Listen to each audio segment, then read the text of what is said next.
Assalamu alaikum and welcome back to our channel. Salam everyone, what's going on? So Omaya and I noticed that you guys had lots of questions regarding our fertility journey that we last posted. Yep. So she went on her stories and told you guys to ask any question so we can make a dedicated video and answer them. Here we are. So Yes. we're going to answer your most asked questions regarding our fertility journey and our experience with IVF. Do it. Are you ready? I'm ready. Let's go. Let's go. Let's go.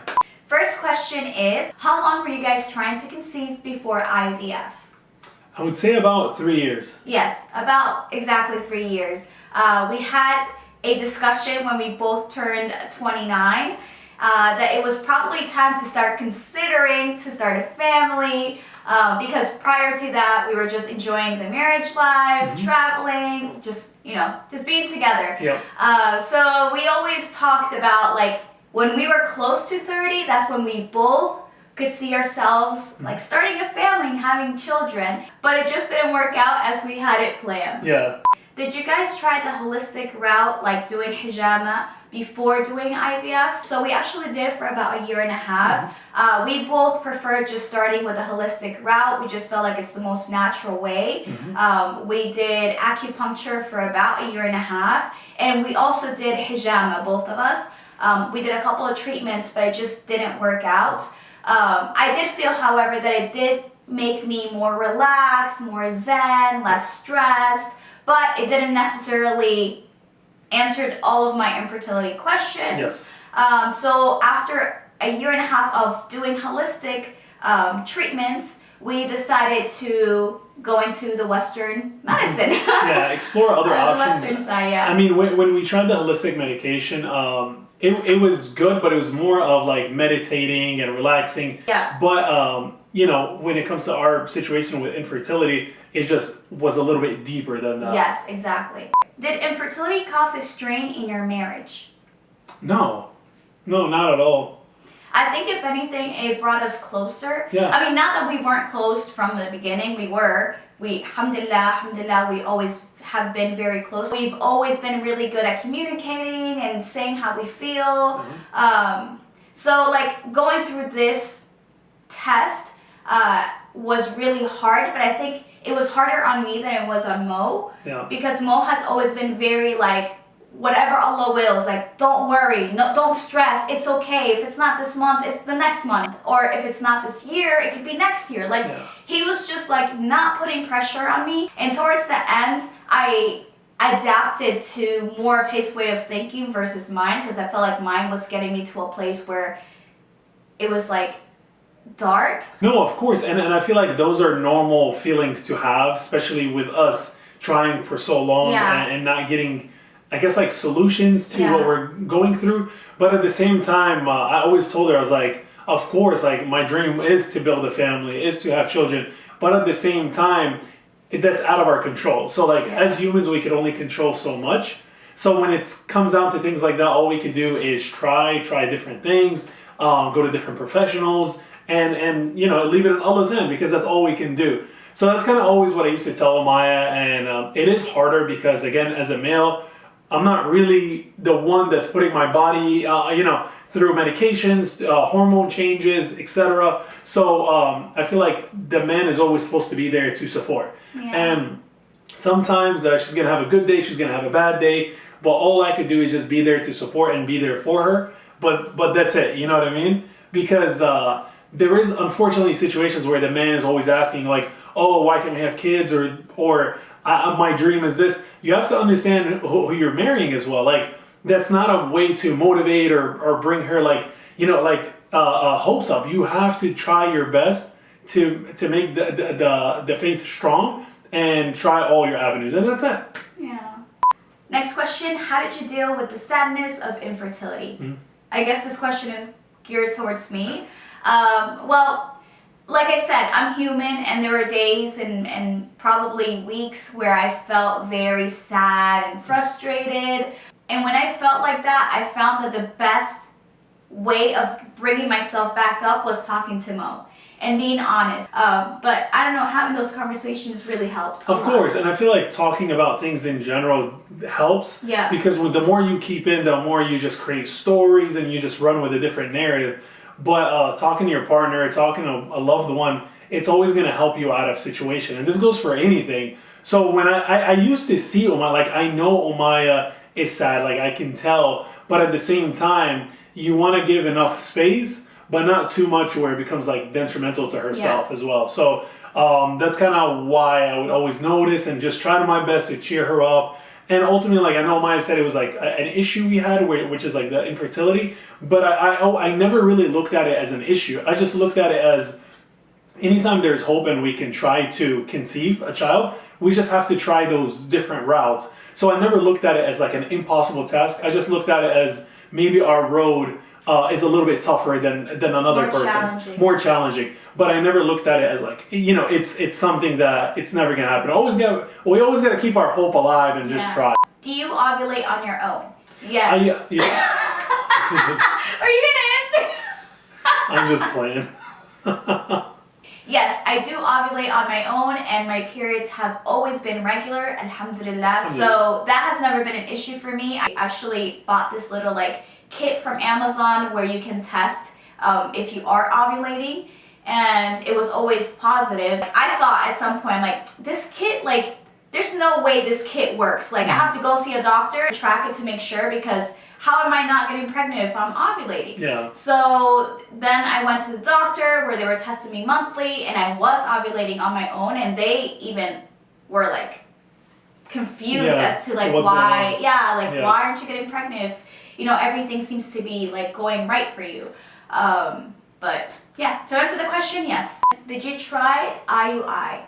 Okay, IUI, we did not try it. We were so close to trying it in Egypt, but it didn't work out. So when we went to our doctor in Dubai and we talked to her, she said that for our situation, IVF is the highest chance of us conceiving. Mm-hmm. So she told us not to spend our money in IUI and go straight into IVF. Yeah, and I know usually there's like a process where you start with like ovulation injections, and then you move on to like IUI, and if that doesn't work out, then you do IVF. So doctors usually recommend to go through the process, but after she did her evaluation on us, in our case specifically, she did say that IUI would just be a waste of time for us. Let's just jump into IVF because, like Muhammad said, the chances are much, much higher. Yeah.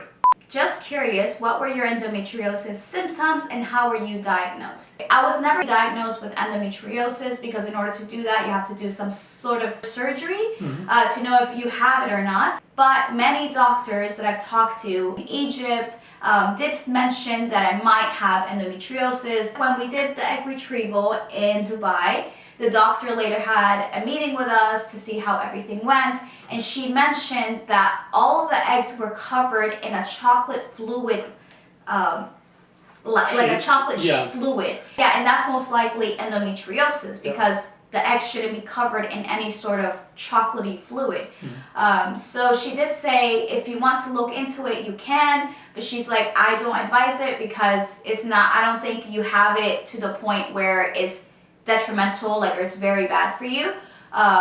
So we just didn't end up exploring or doing more tests to figure out if I did or not, but just with her saying that all of my eggs, and there were 16 eggs that were covered in this chocolate fluid, like, it just meant that I do have it.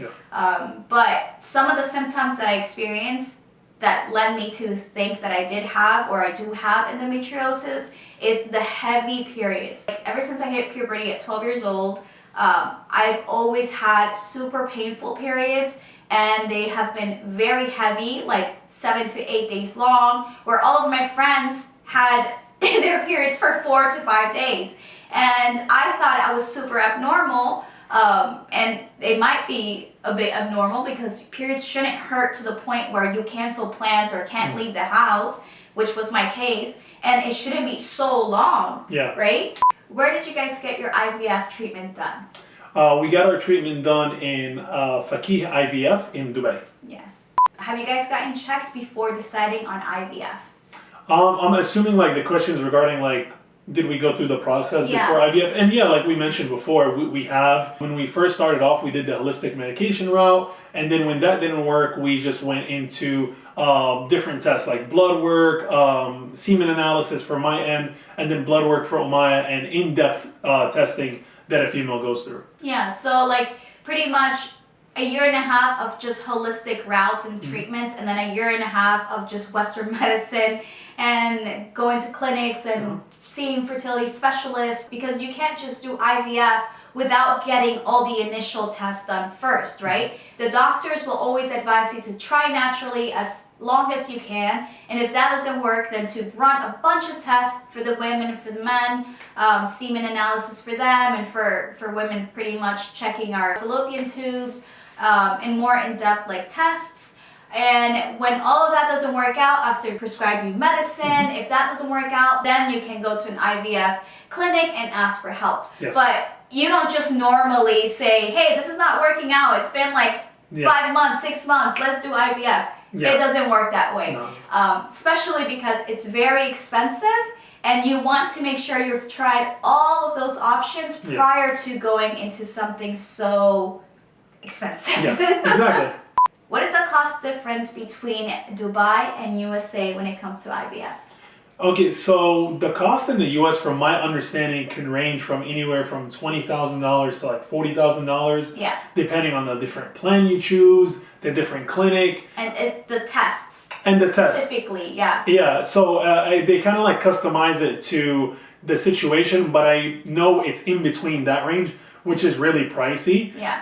In Dubai, how much do you think we've spent? I mean, they quoted us for our specific situation, because every couple goes in there for different reasons, right? Yeah. They quoted us $13,000 for one round of IVF. So it is pricey. It's not as pricey as the United States, of course, but considering that we traveled to Dubai and we were staying there for around 4 months, it does end up getting expensive. So when you're adding the $13K plus the flight, plus the food, plus your rent, plus your car, we ended up spending close to $25,000 doing IVF. Yeah. Plus, also because the first round of IVF was unsuccessful, so that means that when we start our second round, we are paying for the transfer. That's a different price, right? So the $13K was just for the first round, and then the transfer of the embryo. The transfer of the embryo is a whole different price, and then seeing the doctor after that for the second round, third, whatever, you're paying as you go, pretty much. So you generally just pay for the package, and then everything else extra you pay for it. So like I said, couples don't usually say, oh my God, we've been trying for 5 months, 6 months, let's do IVF. That wasn't something that Muhammad and I ever thought we would do, because we hoped that we didn't have to get to that point, just because we knew that it was going to be super expensive, and we had to plan for it. It's not something that you could just easily say, okay, let's go, let's just do it, But all of this to say that you have to consider not only how much it will cost in a different country, but also all the money you're going to be spending to travel to the country to live and stay while the treatment is being done. Exactly. Was the embryo transfer process painful? No, not at all. I actually didn't feel a thing. It lasted about 5 to 10 minutes. It was very, very quick. And it was easy. I think that would be the easiest part of IVF. Is the transfer. It's a transfer, I remember it was in and out. You just had to stay there, but you didn't really complain too much of the pain. No, not at all. Because your first round of IVF was unsuccessful in Dubai, are you planning to do IVF in the US instead? No, I personally would prefer to do it in Dubai. We absolutely love Dr. Lamia. We love the clinic, the staff, the nurses.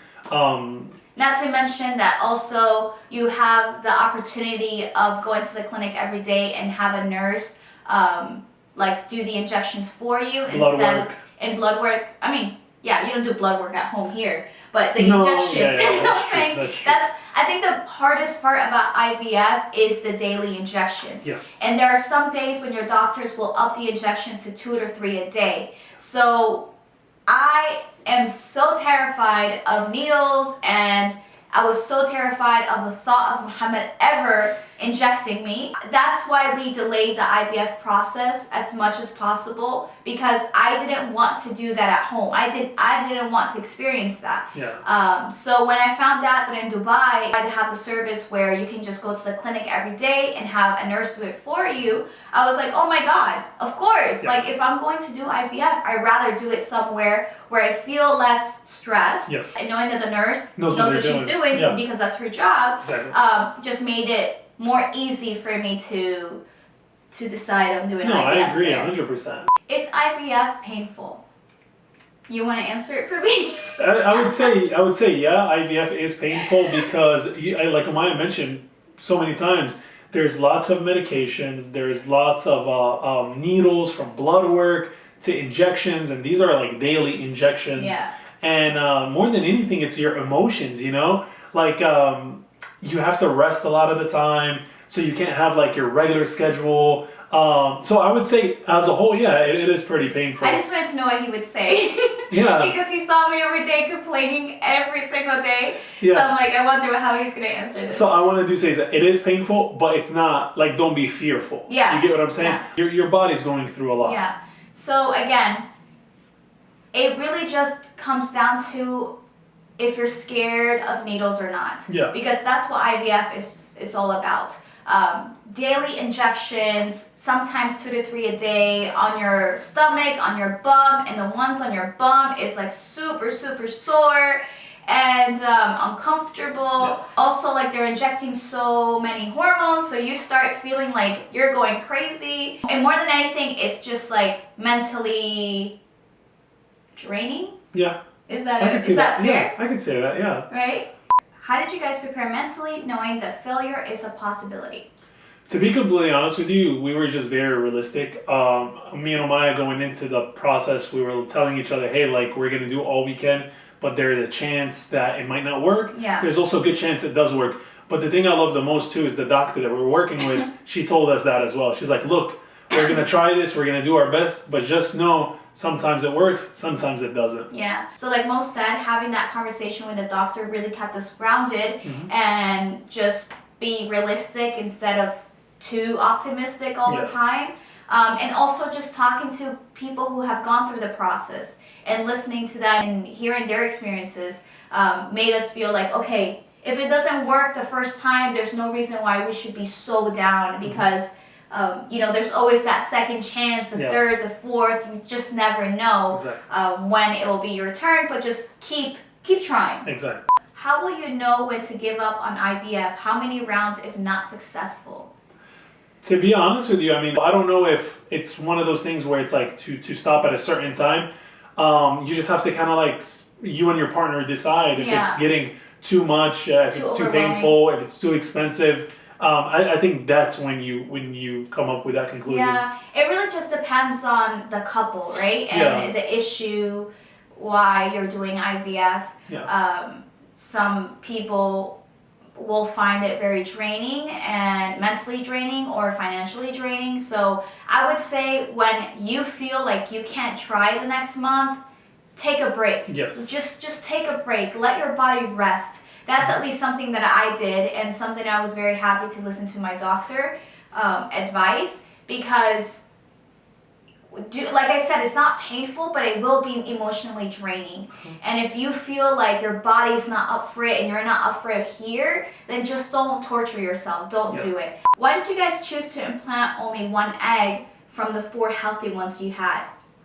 I feel like we went in with that decision already, and also it was recommended to us. She just said it would be extremely difficult for me to carry 2, especially as a first-time mom. Yeah. And she's like, you know, having 1 is already like a handful. Imagine having 2 as your introduction to pregnancy. She just gave us her advice, and she let us choose what we wanted to do. Also, going into IVF, we weren't thinking about putting in 2 embryos because we also didn't want for twins. We wanted just to like have 1 and start our family life with 1 and see how it goes and see if we can like maybe go for Yeah. round 2 later on, who knows. So we weren't thrilled about the idea of putting in 2 anyways. So when she did give us that advice of just implanting or transferring 1 egg, we're like, okay, cool. We're both on the same page.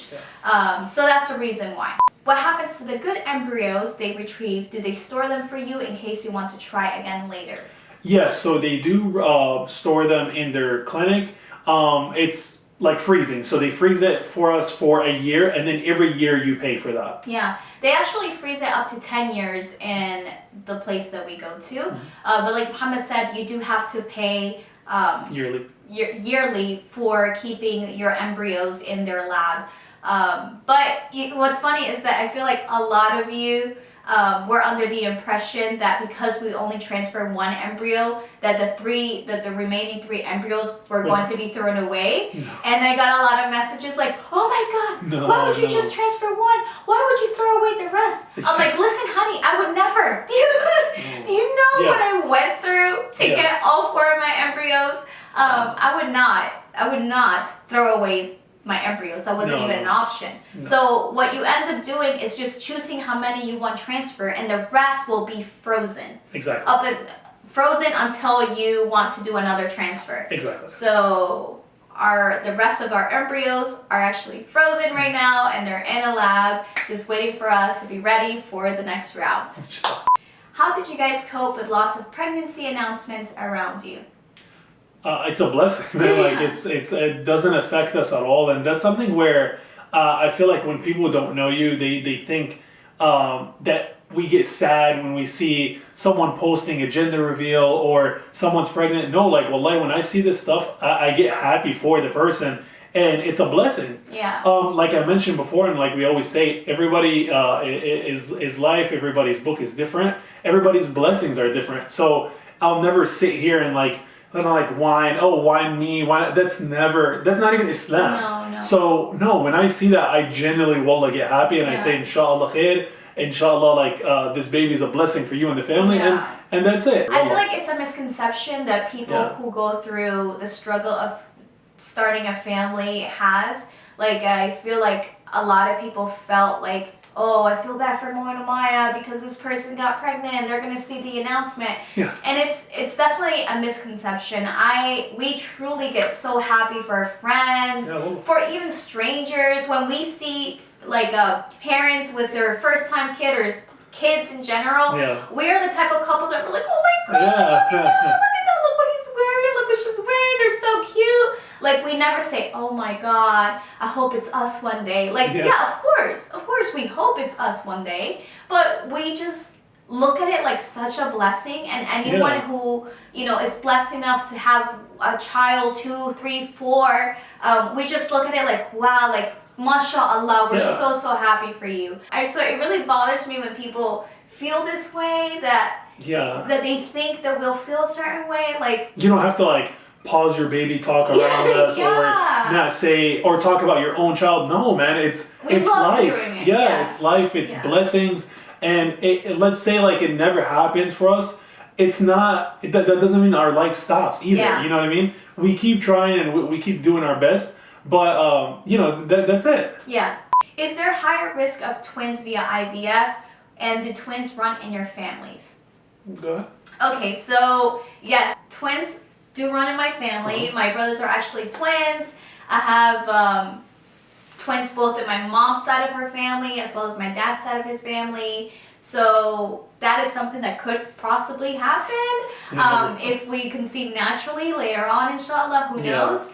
But to answer the first question, is there a higher risk of twins via IVF? No. That's a misconception that Muhammad and I both had. We thought that when implanting 1 embryo through IVF, they would split into 2. And then the doctor said the chances of 1 embryo splitting into 2 in IVF is very, very, very small. She's like, it has happened, but it's not. It's rare. It's very rare. So basically, for that to happen, you would have to implant 2 embryos. And they become twins. Really, you're not really at risk to have twins if you implant just 1 or if you transfer just 1 embryo. Exactly. Did you guys get to choose the gender for IVF?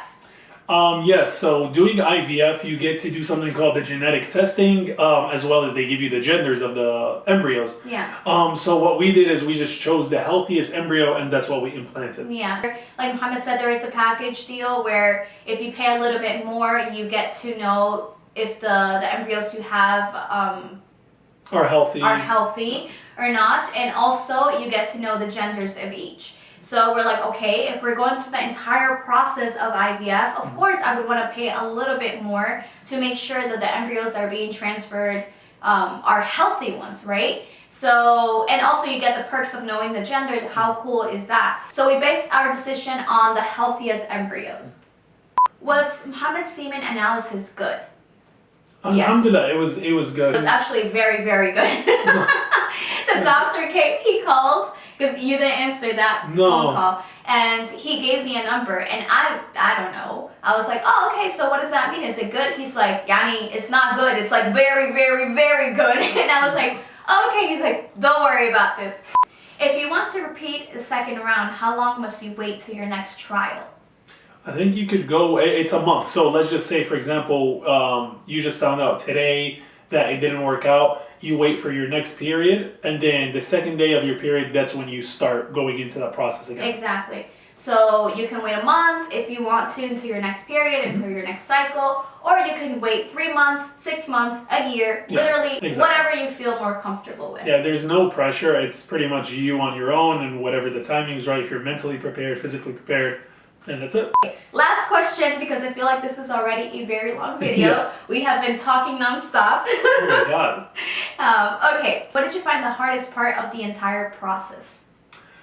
I would say that the hardest part of the process would be that I felt like she, in a way, was going in it alone, just because she's the one that has to be injected, like I mentioned before, medicated, and just like going through it every single day while I'm just kind of here supporting from the outside. So I feel like that was the hardest thing, is just seeing her kind of go through it alone.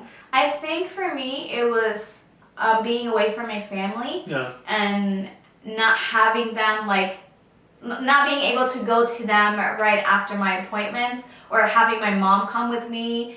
It was really cool to have Sahela, my sister, join us. I asked her, she was a big help, and she came because I asked her to. I'm like, you know, I'm gonna go through IVF, and I'm gonna need more people. Like, I need people to be there to support me, to remind me to stay, you know, happy and hopeful and positive. So having her was really cool, but I also miss my parents a lot and my brothers a lot. So I think just because you're already emotional as it is, right? So to me, the most important people of my life obviously is Mo and my parents and my siblings. So, and they're so supportive, and anytime, you know, I would have an injection or news or anything, I would send it to them, and they were like just so happy for us, and it's so encouraging. So I feel like being so far away from them just made me really sad. I think that was the most challenging part for me, was being away from my family. Yeah, you need family around you, you need loved ones around you, and I mean, especially when you're away for like close to 5 months, it gets sad. But alhamdulillah, you know, it's we stayed connected. It's different being on the phone and FaceTime than physically being in front of a person, but alhamdulillah. Alhamdulillah for everything. So that's it. It's a wrap for today's video. I hope you guys enjoyed it, and I really hope that I answered your questions, at least the most important ones. Also, we have another video coming up, which is our fourth IVF journey video that I'm working on, and it will be up next week. So I will let you guys know through Instagram. So if you don't follow us on Instagram, please do, because we post daily on there, and that way you can keep track of what we're doing and when this video will go live. So thank you guys so much for all your love and support. We love you so much, and see you next time. Salam everyone. Salam.